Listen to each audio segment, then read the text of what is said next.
ਵਾਹਿਗੁਰੂ ਜੀ ਕਾ ਖਾਲਸਾ ਵਾਹਿਗੁਰੂ ਜੀ ਕੀ ਫਤਿਹ।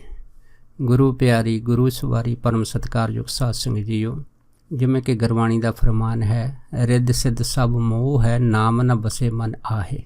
ਇਹ ਰਿੱਧੀਆਂ ਸਿੱਧੀਆਂ ਅਸਲ ਦੇ ਵਿੱਚ ਇਹ ਮੋਹ ਹੁੰਦਾ ਹੈ।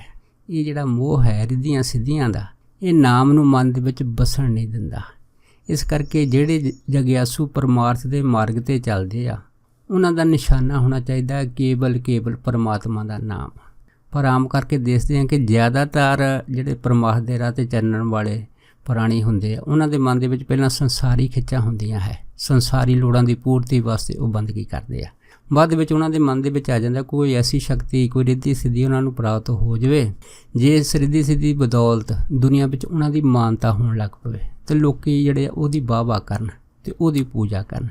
ਇਹ ਤਦ ਕ ਮਨ ਦੇ ਵਿੱਚ ਕਈ ਖਿਆਲ ਆਉਂਦੇ ਆ, ਕਿਉਂਕਿ ਜਿਹੜੀਆਂ ਰਿੱਧੀਆਂ ਸਿੱਧੀਆਂ ਹੈਗੀਆਂ ਇਹ ਇਨਸਾਨ ਨੂੰ ਐਸੇ ਚੱਕਰਵਿਊਹ ਦੇ ਵਿੱਚ ਫਸਾ ਦਿੰਦੀਆਂ ਕਿ ਆਦਮੀ ਦਾ ਨਿਕਲਣਾ ਬੜਾ ਮੁਸ਼ਕਲ ਹੋ ਜਾਂਦਾ ਹੈ। ਪਰ ਉਹ ਇਹ ਨਹੀਂ ਜਾਣਦਾ ਹੈਗਾ ਕਿ ਇਸ ਚੱਕਰਵਿਊਹ ਦੇ ਵਿੱਚ ਫਸਿਆ ਹੋਇਆ ਆਦਮੀ ਜਿਹੜਾ ਹੈਗਾ ਕਿ ਮੈਂ ਆਪਣੀ ਸਵਾਸਾਂ ਰੂਪੀ ਪੂੰਜੀ ਨੂੰ ਬੇਅਰਥ ਗਵਾ ਰਿਹਾ ਹੈਗਾ। ਪਰ ਜਦ ਉਸ ਨੂੰ ਪਤਾ ਲੱਗਦਾ ਤਾਂ ਫਿਰ ਅਖੀਰ ਦੇ ਵਿੱਚ ਉਹ ਆਦਮੀ ਪਛਤਾਉਂਦਾ ਅਤੇ ਮਨ 'ਚ ਸੋਚਦਾ ਵੀ ਬੜਾ ਕੀਮਤੀ ਮਨੁੱਖਾ ਜਨਮ ਮਿਲਿਆ ਸੀਗਾ, ਪਰ ਇਸ ਰਿੱਧੀਆਂ ਸਿੱਧੀਆਂ ਦੇ ਚੱਕਰ ਦੇ ਵਿੱਚ ਕਿਵੇਂ ਉਹਨੇ ਆਪਣੇ ਅਨਮੋਲ ਸਵਾਸ ਗਵਾ ਦਿੱਤੇ। ਜਿਸ ਸਵਾਸਾਂ ਦੇ ਨਾਲ ਉਹਨੇ ਪਰਮੇਸ਼ਰ ਦੀ ਬੰਦਗੀ ਕਰਨੀ ਸੀ, ਵਾਹਿਗੁਰੂ ਦੇ ਇਬਾਦਤ ਕਰਨੀ ਸੀ ਔਰ ਪਰਮੇਸ਼ਰ ਨੂੰ ਜਾਣਨਾ ਸੀ, ਸਮਝਣਾ ਸੀਗਾ ਔਰ ਆਪਣਾ ਬਣਾਉਣਾ ਸੀਗਾ।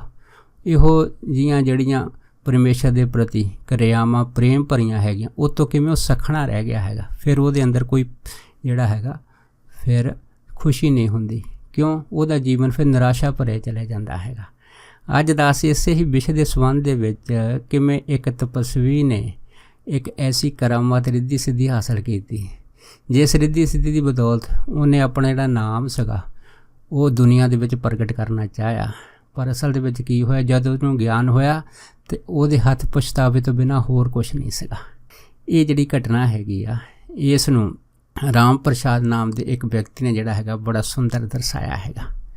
ਉਹਨਾਂ ਨੇ ਦੱਸਿਆ ਹੈਗਾ ਕਿ ਜਦੋਂ ਉਹ ਬੜੇ ਛੋਟੇ ਹੁੰਦੇ ਸੀ, ਛੋਟੀ ਉਮਰ ਦੇ ਹੁੰਦੇ ਸੀਗੇ, ਅਤੇ ਤਕਰੀਬਨ ਉਹਨਾਂ ਦਾ ਸ਼ੌਂਕ ਸੀਗਾ ਕਿ ਉਹ ਕਿਸੇ ਐਸੇ ਗੁਰੂ ਦੀ ਦੇਖ ਰੇਖ ਦੇ ਵਿੱਚ ਅਧਿਆਤਮਿਕ ਵਿੱਦਿਆ ਪ੍ਰਾਪਤ ਕਰਨ, ਜਿਹੜਾ ਗੁਰੂ ਹੈਗਾ ਉਹ ਉਹਨਾਂ ਦਾ ਪੂਰਾ ਹੋਵੇ ਅਤੇ ਉਹਨਾਂ ਨੂੰ ਸਹੀ ਮਾਰਗ ਦੱਸ ਸਕੇ। ਇਸ ਕਰਕੇ ਕਹਿੰਦੇ ਕਿ ਮੇਰੇ ਭਾਗ ਚੰਗੇ ਸੀਗੇ ਕਿ ਮੈਨੂੰ ਇੱਕ ਐਸਾ ਗੁਰੂ ਜਿਹੜਾ ਹੈਗਾ ਵਾਹਿਗੁਰੂ ਨੇ ਮੈਨੂੰ ਆਪਣੇ ਜੀਵਨ ਦੇ ਵਿੱਚ ਮਿਲਾ ਦਿੱਤਾ। ਅਤੇ ਕਹਿੰਦੇ ਮੈਂ ਉਸ ਗੁਰੂ ਦਾ ਜਿਹੜਾ ਸੀ ਸੰਗਤ ਕਰਨੀ ਸ਼ੁਰੂ ਕਰ ਦਿੱਤੀ। ਜਿਸ ਗੁਰੂ ਤੋਂ ਕਹਿੰਦੇ ਅਸੀਂ ਪਰਮਾਰਥਕ ਵਿੱਦਿਆ ਲੈਂਦੇ ਸੀਗੇ, ਉਹਦੇ ਨਾਲ ਹੋਰ ਵੀ ਜਿਹੜੇ ਸੀ ਕੁਛ ਵਿਦਿਆਰਥੀ ਪੜ੍ਹਦੇ ਹੁੰਦਾ ਸੀ, ਜਿਨ੍ਹਾਂ ਦੀ ਉਮਰ ਤਕਰੀਬਨ ਉਹਨਾਂ ਸਮੇਂ ਦੇ ਵਿੱਚ 15-20 ਸਾਲ ਦੇ ਕਰੀਬ ਹੁੰਦੀ ਸੀ। ਅਤੇ ਕਹਿੰਦੇ ਸਾਨੂੰ ਮਹਾਂਪੁਰਖ ਜਿਹੜੇ ਸੀਗੇ ਬਹੁਤ ਤਰੀਕੇ ਦੇ ਨਾਲ ਕਈ ਗ੍ਰੰਥ ਪੜ੍ਹਾਉਂਦੇ ਹੁੰਦੇ ਸੀ। ਕਹਿੰਦੇ ਇੱਕ ਵਾਰੀ ਕੀ ਹੋਇਆ ਕਿ ਅਸੀਂ ਜਿਸ ਅਸਥਾਨ 'ਤੇ ਪਹਾੜੀ ਦੇ ਕੋਲ ਮਹਾਂਪੁਰਖਾਂ ਦੇ ਆਸਣ ਦੇ ਉੱਤੇ ਆਸ਼ਰਮ ਦੇ ਵਿੱਚ ਵਿੱਦਿਆ ਪੜ੍ਹਦੇ ਹੁੰਦੇ ਸੀ, ਸਾਨੂੰ ਉੱਥੇ ਪਹਾੜੀ ਲੋਕਾਂ ਤੋਂ ਪਤਾ ਲੱਗਾ ਕਿ ਇੱਥੇ ਨਾਲ ਦੀ ਪਹਾੜੀ ਦੇ ਉੱਤੇ ਕੋਈ ਜਿਹੜਾ ਤਪਸਵੀ ਸਾਧੂ ਰਹਿੰਦਾ ਹੈ ਅਤੇ ਉਹਦੇ ਪਾਸ ਇੱਕ ਕਰਾਮਾਤ ਹੈ। ਉਹ ਕਰਾਮਾਤ ਇਹ ਆ ਕਿ ਉਹ ਆਪਣੀ ਮੂੰਹ ਦੇ ਵਿੱਚੋਂ ਅੱਗ ਕੱਢਦਾ ਹੈਗਾ ਅਤੇ ਅੱਗ ਕੱਢ ਕੇ ਲੋਕਾਂ ਨੂੰ ਦਿਖਾਉਂਦਾ ਹੈਗਾ, ਅਤੇ ਦੁਨੀਆ ਜਿਹੜੀ ਆ ਉਹਦੇ ਮੂੰਹ ਦੇ ਵਿੱਚੋਂ ਉਗਲਦੀ ਅੱਗ ਨੂੰ ਦੇਖ ਕੇ ਬੜੀ ਹੈਰਾਨ ਹੁੰਦੀ ਆ, ਅਤੇ ਉਹ ਮਹਾਤਮਾ ਦੀ ਜਿਹੜੀ ਆ ਇਸ ਤਰ੍ਹਾਂ ਪੂਜਾ ਵੀ ਕਰਦੀ ਆ, ਉਹਦੀ ਮਾਨਤਾ ਵੀ, ਵਡਿਆਈ ਵੀ ਆ। ਬਸ ਇਸ ਕਰਾਮਾਤ ਕਰਕੇ ਲੋਕ ਜਿਹੜੇ ਉਹਦੇ ਪਿੱਛੇ ਲੱਗੇ ਹੋਏ ਆ। ਜਦ ਕਹਿੰਦੇ ਵੀ ਅਸੀਂ ਇਹ ਗੱਲ ਪਹਾੜੀ ਲੋਕਾਂ ਤੋਂ ਸੁਣੀ, ਸਾਡੇ ਮਨ ਦੇ ਵਿੱਚ ਵੀ ਵਿਚਾਰ ਆਈ ਵੀ ਪਹਾੜੀ ਤਾਂ ਸਾਡੇ ਲਾਗੇ ਹੀ ਆ ਅਤੇ ਸਾਨੂੰ ਵੀ ਉਸ ਮਹਾਤਮਾ ਦੇ ਦਰਸ਼ਨ ਕਰਨੇ ਚਾਹੀਦੇ ਆ, ਅਤੇ ਉਹਦੇ ਵਿੱਚੋਂ ਨਿਕਲਦੀ ਜਿਹੜੀ ਮੂੰਹ ਦੀ ਅੱਗ ਦੀ ਇਹ ਕਰਾਮਾਤ ਸਾਨੂੰ ਵੀ ਦੇਖਣੀ ਚਾਹੀਦੀ ਆ ਵੀ ਕਿਵੇਂ ਉਹ ਆਪਣੇ ਮੂੰਹ ਦੇ ਵਿੱਚੋਂ ਅੱਗ ਕੱਢ ਸਕਦਾ ਹੈਗਾ। ਕਹਿੰਦੇ ਇਹ ਜਿਹੜੇ ਖਿਆਲ ਸੀ ਸਾਡੇ ਅੰਦਰ ਆਉਣੇ ਸ਼ੁਰੂ ਹੋ ਗਏ। ਕਹਿੰਦੇ ਅਸੀਂ ਆਪਣੇ ਗੁਰਦੇਵ ਨਾਲ ਗੱਲ ਕੀਤੀ ਵੀ ਇੱਥੇ ਲਾਗੇ ਦੀ ਪਹਾੜੀ ਆ, ਉੱਥੇ ਸੁਣਿਆ ਕਿ ਸਾਧੂ ਤਪਸਵੀ ਰਹਿੰਦਾ ਅਤੇ ਮੂੰਹ ਦੇ ਵਿੱਚੋਂ ਅੱਗ ਉਗਲਦਾ ਹੈਗਾ ਅਤੇ ਅੱਗ ਕੱਢ ਕੇ ਲੋਕਾਂ ਨੂੰ ਦਿਖਾਉਂਦਾ ਹੈਗਾ। ਅਤੇ ਕਹਿੰਦੇ ਜਦ ਇੰਨੀ ਗੱਲ ਹੋਈ ਤਾਂ ਉਹ ਕਹਿੰਦੇ ਗੁਰਦੇਵ ਨੇ ਜਦ ਇਹ ਗੱਲ ਸੁਣੀ, ਕਹਿੰਦੇ ਥੋੜ੍ਹੇ ਜਿਹੇ ਮੁਸਕਰਾ ਕੇ ਕਹਿਣ ਲੱਗੇ ਚਲੋ ਠੀਕ ਆ, ਅਗਰ ਤੁਸੀਂ ਉਸ ਦੀ ਕਰਾਮਾਤ ਨੂੰ ਅੱਗ ਕੱਢਦੇ ਨੂੰ ਦੇਖਣਾ ਹੈਗਾ ਅਤੇ ਭਾਈ ਮੈਂ ਵੀ ਤੁਹਾਡੇ ਨਾਲ ਚੱਲਦਾ, ਮੈਂ ਵੀ ਦੇਖਦਾ ਕਿ ਮੂੰਹ ਦੇ ਵਿੱਚੋਂ ਅੱਗ ਕਿਵੇਂ ਕੱਢਦਾ ਹੈਗਾ। ਜਦੋਂ ਕਹਿੰਦੇ ਸਾਡੇ ਗੁਰਦੇਵ ਨੇ ਇਹ ਗੱਲ ਆਖੀ ਤਾਂ ਫਿਰ ਕਹਿੰਦੇ ਵੀ ਸਾਡੇ ਮਨ 'ਚ ਵਿਚਾਰ ਹੈ ਵੀ ਅਸੀਂ ਜਿਸ ਗੁਰੂ ਦੀ ਸੰਗਤ ਕਰਦੇ ਹਾਂ, ਇਹ ਗੁਰੂ ਸਾਡਾ ਉਸ ਗੁਰੂ ਤੋਂ ਛੋਟਾ ਜਿਹਦੇ ਪਾਸੇ ਕਰਾਮਾਤ ਹੈਗੀ, ਜਿਹੜਾ ਅੱਗ ਕੱਢ ਕੇ ਆਪਣੇ ਮੂੰਹ ਤੋਂ ਲੋਕਾਂ ਨੂੰ ਦਿਖਾਉਂਦਾ ਹੈਗਾ। ਇਸ ਕਰਕੇ ਸਾਡੇ ਗੁਰੂ ਜਿਹੜੇ ਆ ਉਹ ਛੋਟੇ, ਕਿਉਂਕਿ ਉਹ ਆਪਣੇ ਮੂੰਹ ਤੋਂ ਅੱਗ ਨਹੀਂ ਕੱਢ ਸਕਦੇ। ਕਹਿੰਦੇ ਸਾਡੇ ਅੰਦਰ ਕੁਦਰਤੀ ਇਹ ਜਿਹੜੇ ਸੀ ਇਹ ਸੰਸਾ ਜਿਹੀ ਬਣ ਗਈ, ਅਤੇ ਮਨ 'ਚ ਸੋਚਿਆ ਚਲੋ ਕੋਈ ਨਹੀਂ, ਪਹਿਲਾਂ ਦੇਖੀਏ ਤਾਂ ਸਹੀ ਕਿ ਉਹ ਅੱਗ ਕਿਵੇਂ ਕੱਢਦਾ ਹੈ। ਕਹਿੰਦੇ ਅਸੀਂ ਇਕੱਠੇ ਹੋ ਕੇ ਆਪਣੇ ਗੁਰਦੇਵ ਦੇ ਨਾਲ ਉਸ ਪਹਾੜੀ 'ਤੇ ਚਲੇ ਗਏ। ਜਦ ਗਏ ਤਾਂ ਕਹਿੰਦੇ ਅਸੀਂ ਕੀ ਦੇਖਿਆ, ਜਿਸ ਜਗ੍ਹਾ ਦੇ ਉੱਤੇ ਤਪਸਵੀ ਰਹਿੰਦਾ ਸੀ ਆਪਣੀ ਝੌਂਪੜੀ ਬਣਾ ਕੇ, ਕਹਿੰਦੇ ਉੱਥੇ ਬੜੀ ਭੀੜ ਸੀ, ਬੜੀ ਦੁਨੀਆ ਆਈ ਸੀ। ਅਸੀਂ ਹੈਰਾਨ ਵੀ ਇੱਥੇ ਤਾਂ ਮੇਲਾ ਲੱਗਾ ਹੋਇਆ ਹੈਗਾ। ਕਹਿੰਦੇ ਵੀ ਅਸੀਂ ਵੀ ਉੱਥੇ ਗਏ, ਜਦੋਂ ਕਹਿੰਦੇ ਅਸੀਂ ਉੱਥੇ ਗਏ ਅਤੇ ਉਹ ਜਿਹੜਾ ਤਪਸਵੀ ਸੀਗਾ, ਕਹਿੰਦੇ ਉਹਨਾਂ ਨੇ ਜਦੋਂ ਹੈ ਨਾ ਸਾਡੇ ਗੁਰਦੇਵ ਨੂੰ ਦੇਖਿਆ, ਕਹਿੰਦੇ ਉੱਠ ਕੇ ਹੈ ਨਾ ਉਹਨੇ ਸਾਡੇ ਗੁਰਦੇਵ ਨੂੰ ਨਮਸਕਾਰ ਕੀਤੀ। ਜਦੋਂ ਕਹਿੰਦੇ ਨਮਸਕਾਰ ਕੀਤੀ, ਮੱਥਾ ਟੇਕਿਆ, ਕਹਿੰਦੇ ਫਿਰ ਸਾਡੇ ਮਨ 'ਚ ਆਇਆ ਵੀ ਨਹੀਂ ਸਾਡਾ ਤਾਂ ਭਰਮ ਹੀ ਸੀਗਾ ਵੀ ਇਹ ਬੰਦਾ ਮੂੰਹ 'ਚੋਂ ਅੱਗ ਕੱਢਦਾ, ਵੱਡਾ ਸਾਡਾ ਗੁਰੂ ਛੋਟਾ, ਪਰ ਇਹਨੇ ਸਾਡੇ ਗੁਰੂ ਨੂੰ ਮੱਥਾ ਟੇਕਿਆ ਤਾਂ ਮਤਲਬ ਵੀ ਸਾਡਾ ਗੁਰੂ ਵੱਡਾ ਹੈਗਾ ਛੋਟਾ ਹੈਗਾ। ਕਹਿੰਦੇ ਵੀ ਸਾਡੇ ਜਿਹੜੀ ਸੀ ਉਹ ਸ਼ੰਕਾ ਉਹ ਜਿਹੜੀ ਸੀ ਉਹ ਫਿਰ ਨਿਵਰਤ ਹੋ ਗਈ। ਪਰ ਕਹਿੰਦੇ ਵੀ ਸਾਨੂੰ ਇਸ ਗੱਲ ਦਾ ਪਤਾ ਲੱਗ ਗਿਆ ਕਿ ਜਿਵੇਂ ਮਹਾਂਪੁਰਖਾਂ ਦੇ ਵਚਨ ਆ, ਖਾਸ ਕਰਕੇ ਬਾਬਾ ਨੰਦ ਸਿੰਘ ਹੋਣਾ ਦੇ, ਵੀ ਭਾਈ ਜਦੋਂ ਦੋ ਸਾਧੂ ਆਪਸ ਵਿੱਚ ਮਿਲਦੇ ਆ ਤਾਂ ਉਹਨਾਂ 'ਚੋਂ ਵੱਡਾ ਕੌਣ ਹੁੰਦਾ ਹੈਗਾ, ਅਤੇ ਬਾਬਾ ਨੰਦ ਸਿੰਘ ਦੇ ਬਚਨ ਸੀ, ਕਹਿੰਦੇ ਵੱਡਾ ਉਹ ਹੁੰਦਾ ਹੈਗਾ ਜਿਹੜਾ ਪਹਿਲਾਂ ਨਮਸਕਾਰ ਕਰਦਾ ਹੈ, ਪਹਿਲਾਂ ਮੱਥਾ ਟੇਕਦਾ, ਵੱਡਾ ਹੁੰਦਾ ਹੈਗਾ।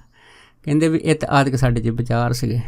ਖੈਰ ਕਹਿੰਦੇ ਵੀ ਜਦੋਂ ਅਸੀਂ ਉਹਦੇ ਪਾਸ ਬੈਠੇ ਤਾਂ ਕੁਛ 2-4 ਕਹਿੰਦੇ ਇੱਧਰ ਉਹਦੀਆਂ ਗੱਲਾਂ ਕਰਨ ਤੋਂ ਬਾਅਦ ਕਹਿੰਦੇ ਮੇਰੇ ਗੁਰਦੇਵ ਨੇ ਉਸ ਨੂੰ ਪੁੱਛਿਆ ਕਿ ਐਸਾ ਸੁਣਿਆ ਹੈਗਾ ਕਿ ਤੁਸੀਂ ਆਪਣੇ ਮੂੰਹ ਦੇ ਵਿੱਚੋਂ ਅੱਗ ਉਗਲਦੇ ਆ ਅਤੇ ਬੜੀ ਲੰਮੀ ਜਿਹੜੀ ਅੱਗ ਹੈਗੀ ਆ ਉਹਦੀ ਇੱਕ ਧਾਰ ਜਿਹੜੀ ਆ ਆਪਣੇ ਮੂੰਹ 'ਚੋਂ ਕੱਢ ਕੇ ਸਾਰੀ ਦੁਨੀਆ ਨੂੰ ਦਿਖਾਉਂਦੇ ਆ। ਅਤੇ ਕਹਿੰਦੇ ਵੀ ਉਹ ਤਪਸਵੀ ਵੀ ਕਹਿਣ ਲੱਗਾ, ਹਾਂ ਮੇਰੇ ਪਾਸ ਇਹ ਜਿਹੜੀ ਕਰਾਮਾਤ ਹੈਗੀ ਆ, ਇਹ ਕਰਾਮਾਤ ਜਿਹੜੀ ਆ ਮੈਂ ਲੋਕਾਂ ਨੂੰ ਦਿਖਾਉਂਦਾ ਹੈਗਾ ਅਤੇ ਲੋਕ ਇਸ ਕਰਾਮਾਤ ਦੇ ਕਰਕੇ ਮੇਰੀ ਮਾਨਤਾ ਕਰਦੇ, ਮੇਰੀ ਪੂਜਾ ਪ੍ਰਸ਼ਟਾ ਪ੍ਰਸਿੱਧੀ ਸਭ ਕੁਛ ਮੈਨੂੰ ਮੇਰੇ ਪਾਸ ਹੈ।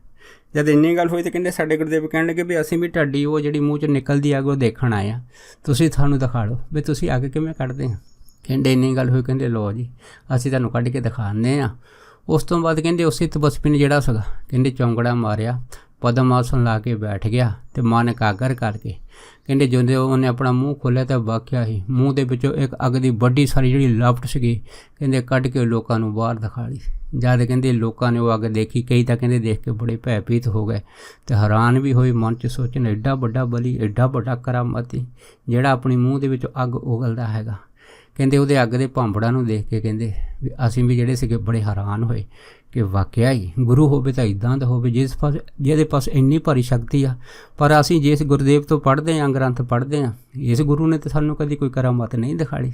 ਪਰ ਆਹ ਦੇਖੋ ਤਪਸਵੀ ਨੇ ਜਿਹੜੀ ਇਹ ਕਰਾਮਾਤ ਕਰਕੇ ਦਿਖਾਲੀ ਆ।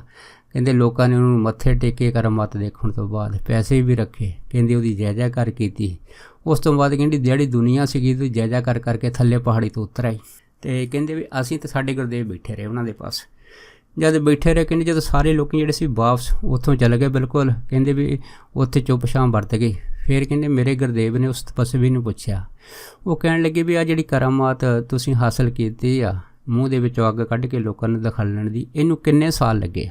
ਜਦ ਇੰਨੀ ਗੱਲ ਹੋਈ ਤਾਂ ਤਪਸਵੀ ਕਹਿਣ ਲੱਗਾ, ਕਹਿੰਦਾ ਜੀ ਇਸ ਕਰਾਮਾਤ ਨੂੰ ਹਾਸਲ ਕਰਨ ਲਈ ਮੈਨੂੰ ਆਪਣੇ ਜੀਵਨ ਦੇ 21 ਸਾਲ ਮਿਹਨਤ ਕਰਨੀ ਪਈ ਆ। ਮੈਂ ਬਹੁਤ ਜ਼ਿਆਦਾ 21 ਸਾਲ ਮਿਹਨਤ ਕੀਤੀ ਤਾਂ ਜਾ ਕੇ ਇਹ ਜਿਹੜੀ ਸਫਲਤਾ ਮੈਨੂੰ ਪ੍ਰਾਪਤ ਹੋਈ ਆ, ਮੂੰਹ ਦੇ ਵਿੱਚੋਂ ਅੱਗ ਕੱਢ ਕੇ ਲੋਕਾਂ ਨੂੰ ਦਿਖਾਲਣ ਦੀ। ਜਦ ਇੰਨੀ ਗੱਲ ਹੋਈ ਤਾਂ ਕਹਿੰਦੇ ਮੇਰੇ ਗੁਰਦੇਵ ਜਿਹੜੇ ਸੀ ਕਹਿੰਦੇ ਮੁਸਕਰਾ ਪਏ। ਜਦੋਂ ਮੁਸਕਰਾਏ ਤਾਂ ਕਹਿੰਦੇ ਉਹ ਤਪਸਵੀ ਨੇ ਬੜੀ ਸ਼ੱਕ ਦੀ ਨਜ਼ਰ ਨਾਲ ਮੇਰੇ ਗੁਰਦੇਵ ਵੱਲ ਤੱਕਿਆ, ਕਹਿਣ ਲੱਗੇ ਕਿ ਐਡੀ ਵੱਡੀ ਕਰਾਮਾਤ ਦੇਖ ਕੇ ਤੁਸੀਂ ਮੇਰੇ ਉੱਤੇ ਮੁਸਕਰਾ ਰਹੇ, ਹੱਸ ਰਹੇ ਆ, ਕੀ ਗੱਲ ਕੀ ਆ। ਜਦ ਇੰਨੀ ਗੱਲ ਹੋਈ ਤਾਂ ਕਹਿੰਦੇ ਮੇਰੇ ਗੁਰਦੇਵ ਨੇ ਬਿਨਾਂ ਝਿਜਕ ਜਿਹੜੀ ਆ ਇਹ ਗੱਲ ਜਿਹੜੀ ਸੀ ਉਸ ਤਪਸਵੀ ਨੂੰ ਆਖ ਦਿੱਤੀ। ਉਹ ਕਹਿਣ ਲੱਗੇ ਦੇਖ ਇਹ ਜਿਸ ਕਰਾਮਾਤ ਨੂੰ ਹਾਸਲ ਕਰਨ ਵਾਸਤੇ ਤੂੰ 21 ਸਾਲ ਖਰਚ ਕਰ ਦਿੱਤੇ ਆ, ਅਤੇ ਤੂੰ ਇਹ ਸਮਝ ਲੈ ਵੀ ਇਹ ਜਿਹੜੇ 21 ਸਾਲ ਤੈਂ ਇਸ ਕਰਾਮਾਤ ਨੂੰ ਹਾਸਲ ਕਰਨ ਵਾਸਤੇ ਖਰਚ ਕੀਤੇ ਆ, ਇਹ 21 ਸਾਲ ਤੇਰੀ ਜਿਹੜੀ ਆ ਜ਼ਿੰਦਗੀ ਦੇ ਵਿੱਚ ਬਹੁਤ ਵੱਡੀ ਹਾਨੀ ਹੋ ਗਈ ਆ। ਜਦੋਂ ਕਹਿੰਦੇ ਇੰਨੀ ਗੱਲ ਹੋਈ, ਕਹਿੰਦੇ ਵੀ ਉਹ ਬੜਾ ਤਪਸਵੀ ਹੈਰਾਨ ਹੋ, ਕਹਿੰਦਾ ਮੇਰੀ ਹਾਨੀ ਹੋ ਗਈ। ਮੇਰੀ ਹਾਨੀ ਕਿਵੇਂ ਹੋਈ? ਅਤੇ ਕਹਿੰਦੇ ਮੇਰੇ ਗੁਰਦੇਵ ਕਹਿਣ ਲੱਗੇ ਦੇਖ ਇਹ ਜਿਹੜੇ ਤੂੰ 21 ਸਾਲ ਖਰਚ ਕੀਤੇ, ਤੇਰੇ ਸਵਾਸਾਂ ਦੀ ਪੂੰਜੀ ਸਾਰੀ ਵਿਅਰਥ ਚੱਲ ਗਈ ਆ, ਇਹ ਕਿਸੇ ਅਰਥ ਨਹੀਂ ਆਈ। ਅਗਰ ਤੂੰ 21 ਸਾਲ ਵਾਹਿਗੁਰੂ ਦੀ ਬੰਦਗੀ 'ਚ ਪਰਮੇਸ਼ਰ ਦੇ ਭਜਨ ਸਿਮਰਨ ਦੇ ਵਿੱਚ ਬਿਤਾਉਂਦਾ ਤਾਂ ਫਿਰ ਇਹ ਤੇਰੇ 21 ਸਾਲ ਜਿਹੜੇ ਸੀਗੇ ਉਹ ਵਾਹਿਗੁਰੂ ਦੀ ਭਜਨ ਸਿਮਰਨ ਬੰਦਗੀ ਦੇ ਵਿੱਚ ਜਿਹੜੇ ਸੀਗੇ ਫਿਰ ਉਹ ਲੇਖੇ ਦੇ ਵਿੱਚ ਆਉਂਦੇ। ਪਰ ਤੂੰ ਇਹ ਕਰਾਮਾਤ ਹਾਸਲ ਕਰਕੇ ਲੋਕਾਂ ਨੂੰ ਦਿਖਾ ਕੇ ਸਗੋਂ ਆਪਣੀ ਹਉਮੈ ਵਧਾ ਲਈ ਆ ਅਤੇ ਰੱਬ ਦੇ ਨਾਲੋਂ ਕੋਹਾਂ ਦੂਰੀ ਜਿਹੜੀ ਆ ਉਹ ਪੈਦਾ ਕਰ ਲਈ ਆ। ਔਰ ਤੇਰੇ ਅੰਦਰ ਅਗਰ ਇੰਨੀ ਅੱਗ ਵਾ ਜਿਹੜੀ ਕੱਢ ਕੇ ਤੂੰ ਲੋਕਾਂ ਨੂੰ ਦਿਖਾਉਂਦਾ ਹੈ, ਪਰ ਮੈਨੂੰ ਸਮਝ ਨਹੀਂ ਆਉਂਦੀ ਕਿ 21 ਸਾਲ ਦੀ ਤਪੱਸਿਆ ਵਾ ਤੇਰੇ ਅੰਦਰ ਤਾਂ ਠੰਡਕ ਹੋਣੀ ਚਾਹੀਦੀ ਸੀ, ਸ਼ਾਂਤੀ ਹੋਣੀ ਚਾਹੀਦੀ ਸੀ, ਨਿੱਘ ਹੋਣਾ ਚਾਹੀਦਾ, ਪਰ ਤੇਰੇ ਅੰਦਰ ਤਾਂ ਅੱਗ ਹੀ ਅੱਗ ਰਹਿ ਗਈ ਆ, ਹੋਰ ਕੁਛ ਨਹੀਂ ਬਚਿਆ। ਜਦ ਇੰਨੀ ਗੱਲ ਹੋਈ ਕਹਿੰਦੇ ਉਹ ਤਪਸਵੀ ਮੇਰੇ ਗੁਰਦੇਵ ਦੀ ਗੱਲ ਸੁਣ ਕੇ ਬੜਾ ਕਹਿੰਦੇ ਵੀ ਸੋਚੀ ਪੈ ਗਿਆ। ਮਨ 'ਚ ਸੋਚਿਆ ਕਿ ਵਾਕਿਆ ਹੀ ਇਹ ਜਿਹੜੇ 21 ਸਾਲ ਆ ਮੈਂ ਇਸ ਕਰਾਮਾਤ ਨੂੰ ਹਾਸਲ ਕਰਨ ਵਾਸਤੇ ਪ੍ਰਾਪਤ ਕੀਤੇ ਆ, ਖਰਚ ਕਰ ਦਿੱਤੇ ਆ, ਇਹ 21 ਸਾਲ ਮੇਰੇ ਵਿਅਰਥ ਚੱਲ ਗਏ। ਕਹਿੰਦੇ ਉਸ ਤੋਂ ਬਾਅਦ ਉਹ ਤਪਸਵੀ ਦੀਆਂ ਅੱਖਾਂ 'ਚ ਹੰਝੂ ਆ ਗਏ। ਉਹ ਕਹਿਣ ਲੱਗਾ, ਹਾਂ ਮੇਰੇ ਮਿੱਤਰ, ਮੇਰੇ ਗੁਰਦੇਵ, ਬਾਕੀ ਤੁਸੀਂ ਸਹੀ ਕਹਿੰਦੇ ਆ। ਮੈਂ 21 ਸਾਲ ਇਸ ਕਰਾਮਾਤ ਨੂੰ ਹਾਸਲ ਕਰਨ ਵਾਸਤੇ ਜਿਹੜੇ ਆ ਉਹ ਖਰਚ ਕਰ ਦਿੱਤੇ, ਪਰ 21 ਸਾਲ ਮੇਰੇ ਵਿਅਰਥ ਚੱਲ ਗਏ ਆ। ਅਤੇ ਅਗਰ ਤੁਹਾਡੇ ਕਹਿਣ ਦੇ ਮੁਤਾਬਕ ਮੈਂ 21 ਸਾਲ ਵਾਹਿਗੁਰੂ ਦੀ ਪ੍ਰੇਮ ਭਜਨ ਬੰਦਗੀ ਦੇ ਵਿੱਚ ਲਾਉਂਦਾ, ਦੁਨੀਆ ਦੀ ਸੇਵਾ ਦੇ ਵਿੱਚ ਲਾਉਂਦਾ, ਅਤੇ 21 ਸਾਲ ਦਾ ਜੀਵਨ ਮੇਰਾ ਧਨਤਾਯੋਗ ਹੋ ਜਾਂਦਾ, ਸਫਲਤਾਯੋਗ ਹੋ ਜਾਂਦਾ। ਪਰ ਇਸ 21 ਸਾਲ ਦੀ ਕਰਾਮਾਤ ਨੂੰ ਹਾਸਲ ਕਰਕੇ ਮੇਰੇ ਜੀਵਨ ਦੇ ਵਿੱਚ ਕੇਵਲ ਅਤੇ ਕੇਵਲ ਧਰਿਗ ਰਹਿ ਗਿਆ ਹੈ, ਧਿਰਕਾਰ ਰਹਿ ਗਈ ਹੈ, ਲਾਹਨਤ ਰਹਿ ਗਈ ਹੈ। ਜਦ ਕਹਿੰਦੇ ਵੀ ਉਹਨੇ ਇਹ ਗੱਲਾਂ ਉੱਚੀ ਉੱਚੀ ਕਹੀਆਂ, ਅਤੇ ਫਿਰ ਕਹਿੰਦੇ ਮੇਰੇ ਗੁਰਦੇਵ ਸੀ, ਕਹਿੰਦੇ ਵੀ ਹਾਂ ਵਾਕਿਆ ਹੀ। ਫਿਰ ਕਹਿੰਦੇ ਵੀ ਉਸਨੇ ਮੇਰੇ ਗੁਰਦੇਵ ਦੇ ਚਰਨ ਫੜ ਲਏ ਅਤੇ ਕਹਿਣ ਲੱਗਾ ਕਿ ਮੈਨੂੰ ਕੋਈ ਗਿਆਨ ਦੀ ਹੋਰ ਗੱਲ ਦੱਸ ਕੇ ਜਾਓ। ਅਤੇ ਕਹਿੰਦੇ ਮੇਰੇ ਗੁਰਦੇਵ ਕਹਿਣ ਲੱਗੇ, ਦੇਖ ਭਾਈ, ਸਵੇਰੇ ਕਹਿੰਦੇ ਜੇ ਤੂੰ ਉੱਠਦਾ ਸੂਰਜ ਚੜ੍ਹਦਾ ਹੈ, ਰਾਤ ਨੂੰ ਚੰਦਰਮਾ ਚੜ੍ਹਦਾ, ਤਾਰੇ ਚੜ੍ਹਦੇ, ਹਵਾ ਵਗਦੀ, ਮੀਂਹ ਪੈਂਦਾ ਹੈਗਾ, ਇਹ ਸਾਰਾ ਕੁਝ ਜੋ ਕੁਦਰਤ ਦੇ ਵਿੱਚ ਖੇਲ ਹੋ ਰਿਹਾ ਹੈ, ਇਹ ਕੀ ਇਹ ਕਰਾਮਾਤ ਨਹੀਂ ਹੈ? ਇਹ ਕਰਾਮਾਤ ਤੋਂ ਘੱਟ ਹੈ? ਇਹ ਸਭ ਕਰਾਮਾਤ ਹੀ ਹੈ। ਅਤੇ ਫਿਰ ਕਹਿੰਦੇ ਮੇਰੇ ਗੁਰਦੇਵ ਨੇ ਉਸ ਤਪੱਸਵੀ ਨੂੰ ਇਹ ਆਖਿਆ ਸੀਗਾ ਕਿ ਅਸਲ ਕਰਾਮਾਤ ਜਿਹੜੀ ਆ ਉਹ ਹੈਗੀ ਆ, ਉਹ ਕਰਾਮਾਤ ਹੈ ਵਾਹਿਗੁਰੂ ਦੇ ਦਰਸ਼ਨ। ਜੇ ਇਹਨੇ ਉਸ ਪਰਿਪੂਰਨ ਪਰਮਾਤਮਾ ਦੇ ਦਰਸ਼ਨ ਆਪਣੇ ਹਿਰਦੇ ਦੇ ਵਿੱਚ ਕਰ ਲਏ ਅਤੇ ਇਹ ਤੋਂ ਵੱਡੀ ਕਰਾਮਾਤ ਕੀ ਹੋ ਸਕਦੀ ਹੈ? ਤਾਂ ਉਹਦਾ ਜੀਵਨ ਧਨਤਾਯੋਗ ਹੋ ਜਾਂਦਾ ਹੈਗਾ, ਜਿਸ ਨੇ ਵਾਹਿਗੁਰੂ ਦੇ ਦੀਦਾਰ ਕਰ ਲਿਆ, ਉਸ ਰਮੇ ਹੋਏ ਪਰਮਾਤਮਾ ਦੇ ਦੀਦਾਰ ਕਰ ਲਿਆ। ਜਦ ਕਹਿੰਦੇ ਵੀ ਇਹ ਉਪਦੇਸ਼ ਮੇਰੇ ਗੁਰਦੇਵ ਨੇ ਦਿੱਤਾ, ਅਤੇ ਫਿਰ ਸੱਜਣ ਆਖਦੇ ਸੀ ਕਿ ਅਸੀਂ ਕੋਲ ਬੈਠੇ ਦੋਨਾਂ ਦੀਆਂ ਗੱਲਾਂ ਬਾਤਾਂ ਨੂੰ ਸੁਣਦੇ ਸੀ, ਅਤੇ ਮਨ ਦੇ ਵਿੱਚ ਕਹਿੰਦੇ ਵੀ ਸਾਡੇ ਜਿਹੜੀ ਸੀ ਆਪਣੇ ਗੁਰਦੇਵ ਦੇ ਪ੍ਰਤੀ ਬਹੁਤ ਜ਼ਿਆਦਾ ਸਨੇਹ, ਪਿਆਰ ਅਤੇ ਪ੍ਰਸ਼ੰਸਾ ਵਧੀ। ਅਤੇ ਮਨ 'ਤੇ ਕਹਿੰਦੇ ਅਸੀਂ ਉਸ ਪਰਮੇਸ਼ਰ ਦਾ ਸ਼ੁਕਰ ਕੀਤਾ ਕਿ ਤੁਸੀਂ ਸਾਨੂੰ ਐਸੇ ਇੱਕ ਮੁਰਸ਼ਦ ਦੇ ਲੜ ਲਾਤਾ ਹੈਗਾ, ਜਿਹੜਾ ਕਾਮਲ ਗੁਰੂ ਹੈਗਾ, ਜਿਹੜਾ ਪੂਰਾ ਗੁਰੂ ਹੈ। ਅਗਰ ਇਹੋ ਜਿਹੇ ਤਪਸਵੀ ਕਰਾਮਾਤੀ ਦੇ ਤੁਸੀਂ ਸਾਨੂੰ ਲੜ ਲਾਇਆ ਹੁੰਦਾ ਤਾਂ ਸਾਡਾ ਜੀਵਨ ਵੀ ਜਿਹੜਾ ਵਿਅਰਥ ਚਲਿਆ ਜਾਣਾ ਸੀਗਾ ਇਸ ਕਰਾਮਾਤਾਂ ਦੇ ਕਰਕੇ। ਕਿਉਂ ਅਸੀਂ ਵੀ ਜਿਹੜੇ ਸੀ ਉਹ ਕਰਾਮਾਤੀ ਸਾਧੂ ਵੱਧ ਤੋਂ ਵੱਧ ਬਣ ਜਾਂਦੇ, ਅਤੇ ਪਰ ਅਸਲ ਜੀਵਨ ਦੀ ਜੋ ਖੋਜ ਸੀ, ਜੋ ਸੱਚ ਦੀ ਖੋਜ ਸੀ, ਉਸ ਤੋਂ ਅਸੀਂ ਵਾਂਝੇ ਰਹਿ ਜਾਂਦੇ। ਫਿਰ ਕਹਿੰਦੇ ਉਸ ਤੋਂ ਬਾਅਦ ਜਿਹੜੇ ਸੀ ਅਸੀਂ ਉਸ ਪਹਾੜੀ ਤੋਂ ਥੱਲੇ ਉਤਰ ਗਏ, ਅਤੇ ਉਤਰ ਕੇ ਕਹਿੰਦੇ ਆਪਣੇ ਆਸ਼ਰਮ ਦੇ ਵਿੱਚ ਚਲ ਗਏ। ਸੋ ਕਹਿਣ ਤੋਂ ਭਾਵ ਇਹ ਆ ਕਿ ਸੰਸਾਰ ਦੇ ਅੰਦਰ ਜਿਹੜੇ ਮਨੁੱਖ ਕੇਵਲ ਅਤੇ ਕੇਵਲ ਕਿਸੇ ਰਿੱਧੀ ਸਿੱਧੀ ਦੀ ਪ੍ਰਾਪਤੀ ਜਾਂ ਕਿਸੇ ਕਰਾਮਾਤ ਦੀ ਪ੍ਰਾਪਤੀ ਵਾਸਤੇ ਐਡਾ ਭਾਰਾ ਸੰਘਰਸ਼ ਕਰਦੇ ਆ, ਪਰ ਅਖੀਰ ਦੇ ਵਿੱਚ ਉਹ ਦੇਖਦੇ ਆ ਕਿ ਉਹਨਾਂ ਨੇ ਆਪਣੀ ਜ਼ਿੰਦਗੀ ਦੇ ਇਹ ਸਾਰੇ ਜਿਹੜੇ ਸਾਲ ਵਾ, ਇਹ ਸਾਰੀ ਜੋ ਮਿਹਨਤ ਕੀਤੀ ਹੈ ਸਾਰੀ ਨਿਸਫਲ ਕਰ ਦਿੱਤੀ ਹੈ, ਬੇਅਰਥ ਚਲੀ ਗਈ ਹੈ, ਅਤੇ ਉਹਨਾਂ ਦਾ ਜੀਵਨ ਬੇਲੋੜਾ ਹੋ ਗਿਆ ਹੈਗਾ।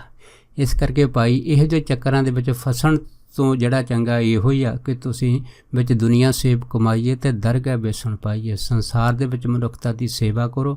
ਮਨੁੱਖਤਾ ਦੀ ਸੇਵਾ ਕਰਨੀ ਹੀ ਜਿਹੜੀ ਆ ਉਹ ਸਭ ਤੋਂ ਵੱਡੀ ਕਰਾਮਾਤ ਸਾਡੇ ਵਿੱਚ ਵਾਹਿਗੁਰੂ ਬਖਸ਼ ਦੇ ਤੌਰ ਦੇ ਵਿੱਚ ਸਾਨੂੰ ਦੇ ਦਿੰਦਾ ਹੈ। ਅਤੇ ਸਾਨੂੰ ਆਹ ਜਿਹੜੀਆਂ ਦਿਖਾਵੇ ਦੀਆਂ ਕਰਾਮਾਤਾਂ ਹੈਗੀਆਂ ਇਹਨਾਂ ਤੋਂ ਦੂਰ ਰਹਿਣਾ ਚਾਹੀਦਾ ਹੈ, ਕਿਉਂਕਿ ਦਿਖਾਵੇ ਦੀਆਂ ਕਰਾਮਾਤਾਂ ਕੇਵਲ ਅਤੇ ਕੇਵਲ ਮਨੁੱਖ ਦੇ ਵਿੱਚ ਹਉਮੈ ਪੈਦਾ ਕਰਦੀਆਂ, ਅਤੇ ਜਿਸ ਕਰਕੇ ਸਾਡੀ ਜਿਹੜੀ ਦੂਰੀ ਹੈਗੀ ਆ ਉਹ ਪਰਮੇਸ਼ਰ ਦੇ ਨਾਲੋਂ ਘਟਣ ਦੀ ਬਜਾਏ ਦਿਨੋਂ ਦਿਨ ਵੱਧਦੀ ਹੈਗੀ ਆ, ਅਤੇ ਇੱਕ ਦਿਨ ਐਸੀ ਵੱਧ ਜਾਂਦੀ ਆ, ਫਿਰ ਅਸੀਂ ਜਨਮ ਮਰਨ ਦੇ ਚੱਕਰਾਂ ਦੇ ਵਿੱਚ ਚਲੇ ਜਾਂਦੇ ਹਾਂ। ਇਸ ਕਰਕੇ ਹਰੇਕ ਨੂੰ ਸੁਚੇਤ ਹੋਣ ਦੀ ਲੋੜ ਹੈ, ਔਰ ਇਸੇ ਕਰਕੇ ਸਾਨੂੰ ਕਲਗੀਧਰ ਪਿਤਾ ਨੇ ਆਖਿਆ ਹੈ ਕਿ ਭਾਈ ਸੰਸਾਰ ਦੇ ਵਿੱਚ ਅਗਰ ਆਈਏ ਤਾਂ ਆ ਕੇ ਕੇਵਲ ਅਤੇ ਕੇਵਲ ਇੱਕੋ ਹੀ ਵਾਹਿਗੁਰੂ ਦੇ ਪ੍ਰੇਮ ਭਜਨ ਦੇ ਜਿਹੜੇ ਗੀਤ ਗਾਈਏ, ਅਤੇ ਇਹੋ ਪ੍ਰੇਮ ਭਜਨ ਦੇ ਗੀਤ ਗਾਉਣੇ ਹੀ ਜਿਹੜੀ ਆ ਉਹ ਸਿੱਖ ਦੀ ਕਰਾਮਾਤ ਹੈਗੀ। ਸੋ ਦਾਸ ਇੰਨੇ ਹੀ ਬਚਨ ਆਪ ਸਾਰੀਆਂ ਸੰਗਤਾਂ ਨਾਲ ਸਾਂਝਾ ਕਰਦਾ ਹੋਇਆ ਖਿਮਾ ਦਾ ਜਾ ਚੁੱਕਾ ਜੀ। ਹੋਈਆਂ ਬੇਅੰਤ ਭੁੱਲਾਂ ਚੁੱਕਾਂ ਦੀ ਖਿਮਾ ਬਖਸ਼ਣੀ। ਸੋ ਫਤਿਹ ਬੁਲਾਓ। ਵਾਹਿਗੁਰੂ ਜੀ ਕਾ ਖਾਲਸਾ, ਵਾਹਿਗੁਰੂ ਜੀ ਕੀ ਫਤਿਹ।